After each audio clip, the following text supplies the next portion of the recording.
भारत और पाकिस्तान के बीच में जब टी20 मुकाबला हो रहा था और जब पाकिस्तान की बॉलिंग यूनिट बॉलिंग करने के लिए आई, जिसमें नसीम शाह ने 4 ओवर में 21 रन देके 3 विकेट निकाले, वहीं पर ही शाहिद ने 4 ओवर में 29 रन देके 1 विकेट निकाला, आमिर ने 4 ओवर में 23 रन देके 2 विकेट निकाले और हारिस राउफ ने 3 ओवर में 21 रन देके 3 विकेट निकाले। जिस समय पे यह बॉलिंग हो रही थी और भारत को जब उन्होंने 119 पे 119 रन पे जब भारत का वहाँ पे ऑल आउट उनको कर दिया था, उस समय जो है सभी लोग यह कहने लगे थे कि पाकिस्तान की जो बॉलिंग यूनिट है वह सबसे बेस्ट है, इनसे खतरनाक बॉलिंग यूनिट शायद ही वर्ल्ड में कोई दूसरी होगी। इस तरह की वहाँ पे जो है बातें होनी शुरू हो चुकी थी। लेकिन इसके बावजूद भी यहाँ पे इंडिया ने सिर्फ 19 ओवर वहाँ पे बैटिंग करी, क्योंकि पाकिस्तान की बॉलरों ने उनको 19वें ओवर में ही ऑल आउट कर दिया था। और भारत की तरफ से जो है भारत ने पूरे 20 ओवर डाले हैं, लेकिन फिर भी भारत ने जो है यह मैच जीत लिया है। लेकिन आप अगर दुनिया के किसी से भी पूछोगे कि सबसे अच्छी बॉलिंग यूनिट जो है वह कौन सी कंट्री की है, तो कोई आपको कहेगा कि पाकिस्तान की सबसे अच्छी बॉलिंग है, तो कई कहेगा ऑस्ट्रेलिया की है, कोई न्यूजीलैंड कहेगा, कोई साउथ अफ्रीका कहेगा।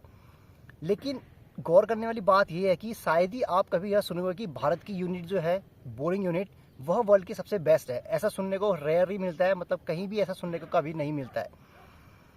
इंडिया को बॉलर को ज़्यादातर हमेशा अंडररेटेड ही कहा जाता है, लेकिन आपको बता दें कि इस मैच में, भारत पाकिस्तान के मैच में, भारत ने जो है 119 रनों के जो उन्होंने ओवरऑल टोटल बनाया था उसको भारत ने यहाँ पे डिफेंड कर दिया। मतलब भारत ने वहाँ पे 119 रन भी 120 रन जो उनको चाहिए था पाकिस्तान को, वह बनाने नहीं दिया।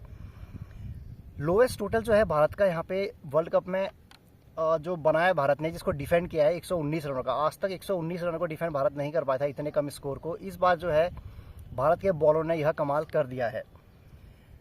हम लोग अगर बॉलिंग यूनिट की बात करें, भारत में कौन है? जसप्रीत बुमराह हैं, हार्दिक हैं, अर्शदीप हैं, सिराज हैं, अक्षर पटेल और रविंद्र जडेजा। इस यूनिट को कोई भी यह नहीं कहता है कि ये बहुत ही स्ट्रॉन्ग जो है बॉलिंग यूनिट है, लेकिन इन्हीं बॉलरों ने यहाँ पे साबित कर दिया है कि शायद जो उनके लिए अंडररेटेड शब्द यूज़ करते हैं वह उनके लिए शायद नहीं यूज़ होना चाहिए। इस मैच का अगर मैं आपको हाल बताऊं तो पाकिस्तान ने जो है ना 10 ओवर के बाद उनके 57 रन हो गए थे और 1 विकेट था। 119 का वो लोग रन चेस कर रहे हैं, 10 ओवर में उन्होंने 57 बना दिए हैं 1 विकेट के नुकसान पे। तो इस सिचुएशन को देखते हुए तो हर कोई यही कहने लगा था कि पाकिस्तान इस मैच को बहुत ही आसानी से यहाँ पे जीत जाएगा। और सिनेरियो कुछ ऐसा बन चुका था कि 48 बॉल पे यहाँ पे 48 ही रन जो है चाहिए थे, और जिसके बाद पाकिस्तान के हाथ में 8 विकेट जो है उनके हाथ में थे। फिर क्या हुआ? फिर जो है भारतीय बॉलिंग यूनिट सामने आई। सबसे पहले जो है यहाँ पे 11वां ओवर, 10 ओवर तक का तो हाल मैंने आपको बता दिया कि उनके 57 रन थे। 11वें ओवर में जो है अक्षर पटेल यहाँ पे बॉलिंग करने के लिए आए। अक्षर पटेल ने 9 रन देके 1 विकेट वहाँ पे झटक लिया। अक्षर पटेल ने यहाँ पे जैसे वो विकेट झटका, फिर भी ऐसा लग रहा था कि पाकिस्तान के पास अभी भी बहुत सारी बैटिंग यहाँ पे बची है और ईजिली वह मैच को जीत जाएंगे। लेकिन उसके बाद क्या हुआ? 12 ओवर करने के लिए आए अर्शदीप। अर्शदीप ने सिर्फ और सिर्फ 6 रन दिए, ठीक है, और बहुत ही अच्छी बॉलिंग उन्होंने वहाँ पर करी थी। 6 रन कंसीव करना बहुत ही कम, छोटे टोटल के लिए बहुत ही बड़ा माना जाएगा यहाँ पे। तो बहुत ही कम रन उन्होंने यहाँ पे स्कोर करने दिया पाकिस्तान के बैट्समैन को। 13वें ओवर में कौन आए? हार्दिक पांड्या। उन्होंने सिर्फ 1 रन दिया और फिर 1 विकेट भी निकाला। सोचिए, इतने हाई प्रेसिंग मैच में जब इतना कम टोटल है और उसके बाद जब हार्दिक पांड्या यहाँ पे 13 ओवर करना है तो सिर्फ 1 ही रन दे रहे हैं, तो आप समझ सकते हैं कि किस तरह की बॉलिंग यहाँ पे हार्दिक पांड्या ने करी होगी। 14 ओवर करने के लिए आए फिर से अर्शदीप, उन्होंने फिर से 6 रन यहाँ पे इस ओवर में दिए। 15वें ओवर के बाद तो जैसे काया ही पलट गई। बुमराह ने जिस तरीके से बॉल को आग का गोला बनाया है, उन्होंने जिस तरीके से यहाँ पे बॉलिंग करी है, भाई साहब परकच्चे उड़ गए थे वहाँ पे पाकिस्तान और बैट्समैनों के। जिस तरीके से उन्होंने बोल्ड मारा है ना रिजवान को, क्योंकि रिजवान जो है उस समय तो बहुत ही अच्छी वहाँ पे बैटिंग कर रहे थे, लेकिन जो बॉल बिल्कुल विकेट पे जाके गिरी और बिल्कुल बोल्ड किया है, भाई साहब उस बॉल को शायद रिजवान कभी नहीं भूल पाएंगे और शायद भारतीय फैंस भी यह कभी नहीं भूल पाएंगे कि जिस तरीके से बुमराह ने वहाँ पे उनको बोल्ड मारा था। आप भी शायद इस बात से एग्री करते हैं? अगर एग्री करते हैं तो मुझे कमेंट में बताना, क्या बुमराह की वह बॉल आप लोगों को भी पसंद आई थी या नहीं आई थी। और उस ओवर में बुमराह ने सिर्फ 3 रन वहाँ पे दिए। 16 ओवर में फिर से अक्षर पटेल आए, जिन्होंने सिर्फ 2 रन वहाँ पे कंसीव करे, और वहाँ पे ऐसा लग रहा था कि पाकिस्तान के बैटिंग नहीं खेल रहे, अक्षर पटेल और क्या कहते हैं हमारे विकेट कीपर ऋषभ पंत खेल रहे, क्योंकि वो बॉल डाल रहे थे, ऋषभ पंत जो है पीछे कैरी कर रहे थे। इस तरह का वहाँ पे सिनेरियो चल रहा था। 17वें ओवर में फिर से हार्दिक पांड्या के पास गेंद आई। हार्दिक पांड्या ने इस वाले ओवर में 5 रन दिए और 1 विकेट वहाँ पे झटक लिया। उसके बाद 18 ओवर फिर सिराज लेके आए। 18 ओवर थोड़ा सा अप्स एंड डाउन वाला था, उसमें नो बॉल भी गई, उसमें वाइड भी गई, तो कहीं ना कहीं ऐसा लग रहा था कि शायद जो है अब पाकिस्तान की तरफ ये मैच झुक सकता है, लेकिन जैसे तैसे जो है सिराज ने वहाँ पे सिर्फ और सिर्फ 9 रन वहाँ पे दिए।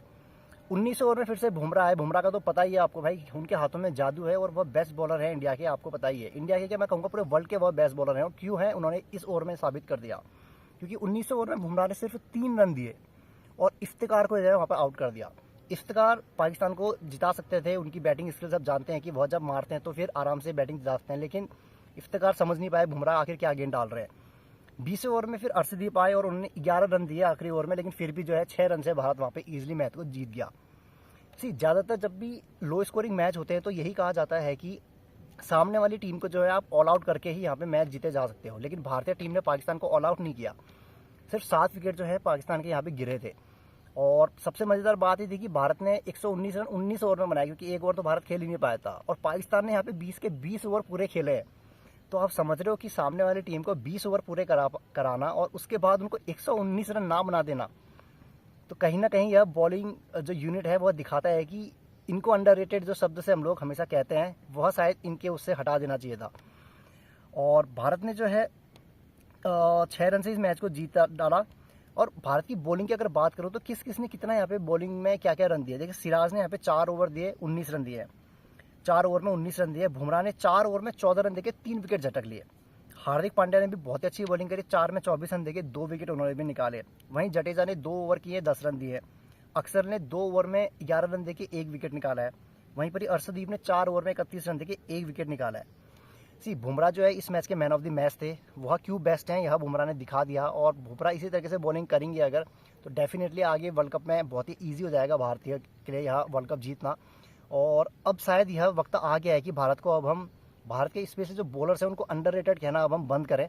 तो इस पूरे कंटेक्स्ट में आप लोगों की राय है, कमेंट में हमें ज़रूर बताएं।